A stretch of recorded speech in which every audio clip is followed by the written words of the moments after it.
Igitondo cyiza kuri mwese, saa 12 ziruzuye. Umunsi wabanje twasomye igitabo cyo kuva igice cya 12. Uyu munsi turasoma igitabo cyo kuva igice cya 13.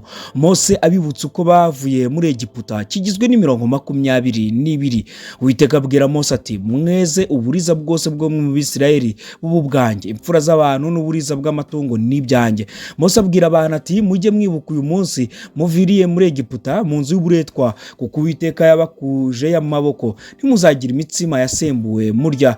Uyu munsi muviriyeyo niwo mu kwezi Abibu, kandi Uwiteka nakujyana mu gihugu cy'Abanyakanani n'Abaheti n'Abamori n'Abahivi n'Abayebusi, icyo yarahiriye ba sekuruza bawe ko azakiguha, igihugu cy'amata n'ubuki. Uzajye uziririza uwo muhango wera uko kwezi gutashye. Iminsi 7 ujye urya imitsima itasembuwe, ku munsi wa 7 hazabeho umunsi mukuru w'Uwiteka. Imitsima itasembuwe ijye iribwa muri iyo minsi uko ari 7. Ntakagire imitsima yasembuwe ikubonekaho, kandi ntakagire umusemburo ukubonekaho mu gihugu cyawe cyose. Kandi kuri uwo munsi uzabwira umwana wawe uti: ibi byatewe n'ibyo Uwiteka yankoreye ubwo navaga muri Egiputa. Uwo muhango uzakubere nk'ikimenyetso gishyizwe ku kuboko kwawe n'urwibutso rushizwe hagati y'amaso yawe, kugira ngo amategeko y'Uwiteka abe mu kanwa kawe, kuko Uwiteka yagukuje amaboko muri Egiputa. Nicyo gituma ukwiriye kuziririza iryo tegeko mu gihe cyaryo uko umwaka utashye.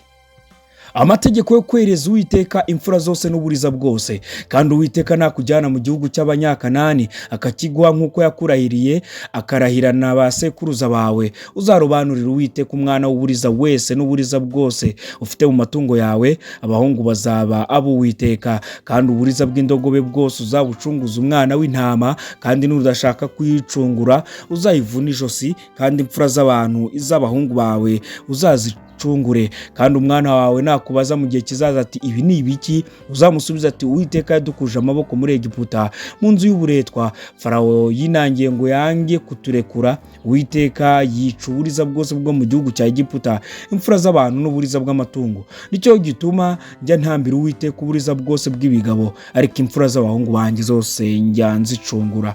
Uwo muhango uzabe nk'ikimenyetso gishyizwe ku kuboko kwawe, kandi nk'ibishizwe mu ruhanga rwawe hagati y'amaso yawe, kuko Uwiteka yadukuje amaboko muri Egiputa.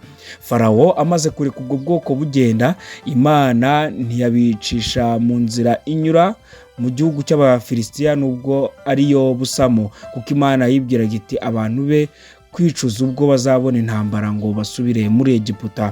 Ahubwo Imana ibagendesha ibizigu, ibacishije mu nzira inyura mu butayu ikajya ku nyanja itukura. Abisirayeli bava mu gihugu cya Egiputa bafite intwaro. Mose ajyana amagufwa ya Yosefu, kuko yari yararahirije Abisirayeli indahiro ikomeye ati: Imana ntizabura kubagenderera, namwe muzajyana amagufwa yanjye nimuva ino.